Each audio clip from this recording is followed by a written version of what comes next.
Heard of a plowing contest? Yes, it is exactly what you think. A competition which people plow a piece of land and are awarded marks based on their neatness, depth and precision of resulting furrows. It is quite interesting to watch, by the way, especially if you are into farming, because you might realize that you've been getting it wrong on your farm.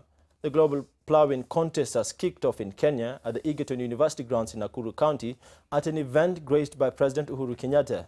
This is the second time in 2 decades that the global event has been held on Kenyan soil. The president has urged farmers to adopt mechanized agriculture in order to improve on their productivity.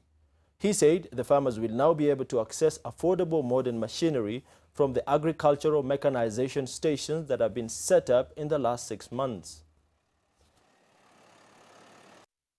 Kerala Police that His Excellency has just unveiled